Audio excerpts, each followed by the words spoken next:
Yo, what's up guys? To celebrate hitting 20,000 subs, I'm going to be doing a thumbnail tutorial since most of you guys actually asked me to do that, and I think it's finally time that I taught you guys my general process so you could learn it for yourself. And most thumbnail tutorials are very outdated. So first of all, you're going to want to start with a 1920 by 1080 canvas in Photoshop. Photoshop, by the way. Don't use anything else because it's shit. So we're going to create it.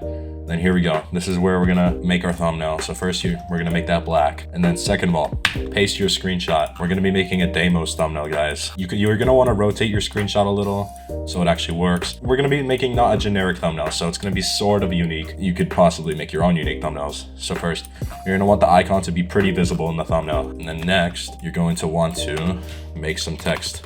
Deimos. I don't know why it's that font. You're going to want to get a font. So I already have fonts. You could find fonts on, like, let's say defont.com or anything like that. So we're just gonna use this one. It's called Chris Stone. You're gonna do Control T to warp it. And then you're gonna hold Control. And then on one of these corners, you're gonna grab it. And then you're gonna move it up with your left mouse button. You can just like sort of warp it to how you want it to look like. So you're gonna have it like this, okay? So then you're gonna make it a little bit bigger because it's a thumbnail, right? So you're gonna do that. It doesn't have to be mathematically centered. Just put it to how you think it'll look when it's centered. So once you have this, you're gonna press OK if that's an option. So once you have it how you want it positioned, first we're gonna get into giving it a base color, all right? And so since we have a purple and green lime kind of color scheme, we're gonna experiment with the color. So we're gonna color pick the green so we could try making some green text, all right?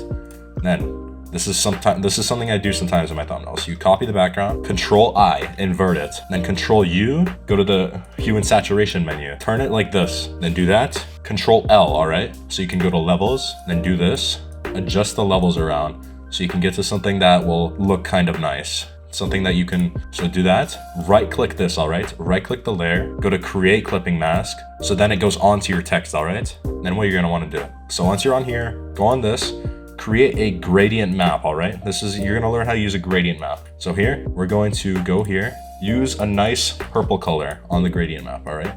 So go here, first color is gonna be purple, and then second color, we're gonna make it the lime green that we see in the Deimos, all right? So do that, create it, put the clipping mask on your text. So then now your text is sort of like that, all right? So now you have a lime green and a purple. So once your text looks like this, you're free to move on. You can also do this thing where you move the background a little bit so it's slightly different to how your thumbnail will look. And now we're gonna get into actually doing the layer style on the text. So we're gonna go on here, and then we're gonna move this window a bit. Bevel. This is something a lot of you guys mess up. You're always gonna wanna experiment with your bevel. So you're gonna wanna change your angles around, and then choose something that looks good. So we're just gonna mess around with this. Sometimes you don't even need bevel. Sometimes we're probably not even gonna use bevel. So you can choose like a stroke if you want to, but I'm gonna show you a better way that you guys can do strokes. So you can go on drop shadow, and then you can go and make it black, or you don't have to even make it pure black. First of all, adjust the size, make sure the angle is something like not 90 degrees, because sometimes 90 degrees doesn't work. Make the color not black. This is sometimes something that works. You're gonna want to experiment with your gradients. So you're gonna first have a gradient. I recommend using color dodge, so you can actually like add some extra stuff to make your text brighter on one side. So yeah, it's just white and then it's clear here on the other side. Make it like this, so it's a little brighter, and then with an overlay, all right? This is your overlay text. You're gonna have black to white, or white to black, whatever. Then you can click the reverse, and then you can have it be darker here and lighter here. Make this a little less bright, because it's starting to make the colors look bad. Another part of your thing, outer glow. So of course you want the outer glow to match what the dominant color in your text is. So that can either be purple or it can be lime green. So I think it looks a little bad right now because we don't have the proper settings, but we can try using, I'm just gonna quickly, okay, I think we're gonna try a soft purple. So it's not gonna be this visible. So we're gonna make it not that visible, just something that's a little bit noticeable. Another thing you can do, inner glow. Make sure it's on color dodge, and make sure it's on not a very high size. Make sure it's on edge, by the way, not center, because center almost never works. So we're gonna use a slightly small size, maybe turn the range a little bit up, then do that. You can turn it up a little bit here, and boom, you have this. This is what we're gonna work with, all right? So now we're gonna work with the main things in the background. We're gonna do a little bit of shading. First, we're gonna wanna give ourselves an artificial drop shadow in the background. So choose a black color on the brush, go here, and just do this. Make sure you do that. Also, make sure when you're here, put the hardness on 0 and put the size decently high. Have it cover more surface. Turn the fill down. I just use fill. I don't know. I saw someone else using fill. I use fill. Opacity is fine too if you want to use that. So put the drop shadow, and something if you want to do. Something you could try. If the black doesn't look very good, delete that. Go here. Use the color of the background. You can maybe make it a little darker. So make it a purple. Then boom, it can look a little more natural when you compare it to the other stuff. There we go. We have this. Now we can try. You can look at your font again. If your font doesn't look good with the layer style, you can always change it. So let's say I wanted to change it to something else. Let's say we wanted to change it to this. This can always work. We can change it to this. This is a more simple font. Maybe you can work with Deimos. All right, guys. So once you're here, we're gonna work on our next step, okay? And that's gonna be doing just the main shading of the thumbnail. So since we're gonna want to have some atmosphere, you can use a black color, and then you could just paint it around the edge. So for some reason, it's just adding a little visual glitch on our text, and that's just Photoshop. It'll be fixed later. So you want to add like a bit of vignette, so there's a bit more atmosphere in your thumbnail, and then we can add glow soon. Let me just fix the visual glitching. Yeah, there we go. Now it's good. And once again, you can completely alter this. Don't copy me. Just do what you think will look good. And then you can just always experiment, and that's how you get better. That's what I see a lot of you guys struggle with. And then, okay, once again, we're gonna do a basic glow on our text. So we're gonna use a similar color to what we have. So yeah, it's just this lime green. You could actually use the square brackets on your keyboard to make your brush smaller. So it's actually just a quick little thing that you can do. So don't change any of this yet. We're just gonna quickly put glow where we think glow will actually work. So you're just gonna put it some places like there. 3 sources of glow. Go here. You're going to change it to linear dodge add. Once you have it on linear dodge add, turn the fill a little bit down because it's a little bit bright compared to the rest of our. Once you have it like this, you're also going to, we could also add some purple glow. Add some purple glow for atmosphere on the edges. So just go purple. And then we're going to make it look similar to what we have in our thumbnail. Go here, new layer, right? New layer. Just add some splotches in some areas that you think will actually look good. Go here, same thing, linear dodge add. You can turn it down. It shouldn't be that bright. Just remember that. And then once again, I feel like our thumbnail is too bright in some positions. So we're going to choose another black color, make a new layer, by the way. Don't have this be on the same layer. Go here, just put this back here, and we're going to do something different to this compared to our other vignette. So we're just going to keep putting it here. Just add some atmosphere to our thumbnail. And in here, choose soft light or overlay instead of just normal. So it actually changes the colors and makes it look different. And now what we're going to do, we're going to go here. And this is something that I actually like to do on a lot of my thumbnails. And it's what some people do for their color correction, which is something you do after you put all your base assets. Go here, turn your gamma correction down a little bit. So turn it to the right a little. Offset, you're going to want to turn it up a little, just a little bit. So then it has like this smoky kind of effect. Exposure, you're going to turn that up a little bit too. Just going to change this a little, and then boom, you're going to have this. And then once you have this, you can also go on levels to adjust that a little bit more. Turn the rightmost slider, turn it a little bit to the left. The middle one, turn it a little bit to the right. And then this, for this left side here, you're going to want to turn this up a little bit. So you don't want it to be too foggy. You don't want it to be too black. You just want it to be just perfectly in the middle to where it actually pops out. Like these colors actually look good now. And now we're going to move on to more color correction. We're going to move on to some vibrance. So sometimes what I like to do in my thumbnails, I like to turn the saturation down just a little bit and then turn the vibrance up. So then it makes the colors pop out more, but not too much. So see, you can turn it off and then on. You can see slightly the difference. And now we're gonna move on to some curves.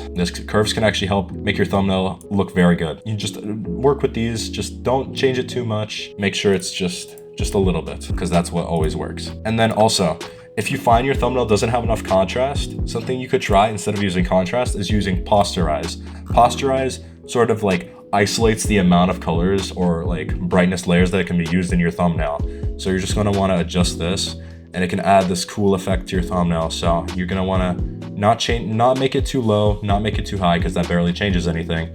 You're going to want to just do it somewhere to where it's noticeable. This is just a very simple version of what we could call our base, to where we're gonna start doing our final processing. So you're gonna want to select all of this. So select the first layer, hold shift, click the top one. So this, yeah, and then you're gonna do Control G to make it into a group, Control J to copy it, right click it, convert it to a smart object, all right? You're still following, right? Once it's converted to a smart object, you're gonna wanna go here, copy it one more time just to be safe. Go to Filter, Blur, Gaussian Blur. And once you have your Gaussian Blur, you're you're gonna wanna start somewhere like small. You're gonna wanna go to like 8.4, 7, 6, something around that. Click OK. So now, what if it's a smart object, it should show the Gaussian blur here, like you can edit it. Go here, go on lighten. Once you're on lighten, it should look something like this. Go on fill, turn the fill down somewhere from 15 to 20. So that should look good. Control J once again, copy it, adjust the Gaussian blur, make it something like 16 to 20. So I'm gonna go for 18, go like that, copy it again, then copy it, and then go all the way here. Just keep going. You can do this as many times as you want. Just make sure you don't do it too much so your thumbnail is not foggy. This actually just creates a really nice glow, and it's something that is pretty noticeable on my thumbnails for like something a lot of people like talk about. So we're gonna actually adjust this a bit more with some brightness and contrast. So we're just gonna want this to not be too foggy. Turn the contrast up, turn the brightness up just like 5. You don't need it to be that much. And then boom, you're gonna have this. It's glowed up, it's nice, and it kind of works. Something you could just, from here, you can just add anything you want. Some post-rendering things, like you just add a little bit more glow here, and you can just test it out. See if it looks good. See if it's something that will actually fit on your thumbnail. We're gonna do the same thing, okay? So first thing, copy it, boom, group it up.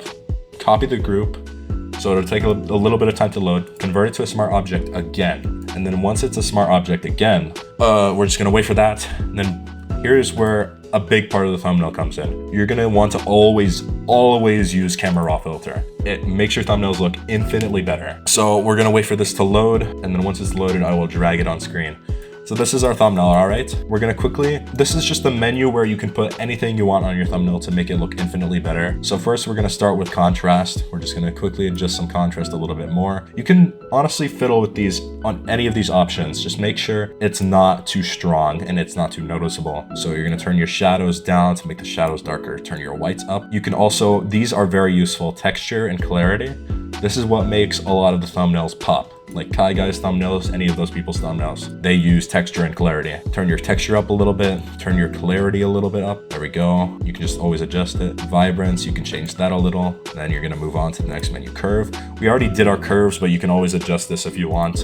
I'm not gonna do it. In detail, you're gonna wanna use sharpening sometimes. Not too much sharpening or else it's gonna be too hard on the eyes. So just go like 30, 40, that can work. And effects, we can always use grain. Grain sometimes makes thumbnails look better. Don't use too much grain or else it'll make your thumbnail look ugly. Sorry. So we're gonna use around like 2021 grain. Optics, you sometimes can mess around with this to make your thumbnail like have a little bit more perspective. I think I'll use a little bit, just a little bit. Then you're gonna go down here and you should be good. This is your camera raw filter. And once we have this, we're gonna quickly adjust the full size of the thumbnail because it's a little too big. And then once you have that, quickly move it up a little. And then you can use the arrow keys on your keyboard to make sure it's centered. Make sure it's centered. Okay. Once it's centered, we have this thumbnail, right? You might have been asking how I'm zooming out like this. What you can do is hold Alt and then use your scroll wheel to zoom like this. And it usually works for most people. So just do that and you can see how it looks like as a thumbnail. Something else I like to do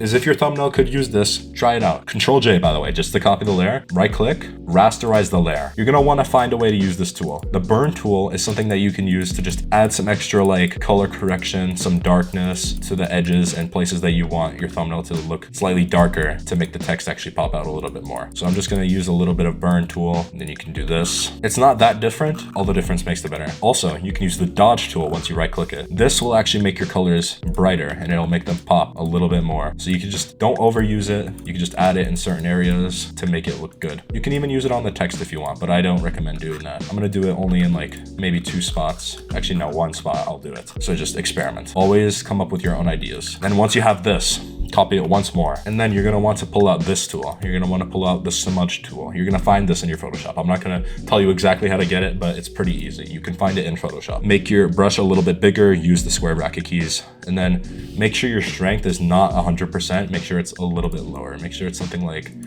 37. Yeah, that can work. So once it's like this, you can just quickly like do like a little bit of left click movement like that to just blur some structures out. So it adds a little bit more depth to your entire thumbnail. Just move it up and down. This is just a little bit more effect to your thumbnail that you can use to make it actually just look all the better. You have this. What do you do now? This is just the base thumbnail. You can do whatever you want. You can add whatever color correction you want. This is just, you can even add another posturization layer if you want to. So we're gonna add this. Yeah, I think it should be good. Maybe it's a little off center. I'm gonna move it just a little bit. This is the thumbnail that I'm gonna let you guys off with. You could have always just copied off of this and you can learn like that. But what are you gonna do after? You're gonna use your own strategies and you're gonna invent things that you can use for yourself to define you from other thumbnail creators. Thank you guys for watching. I hope you learned from this video, and thank you for 20,000 subscribers.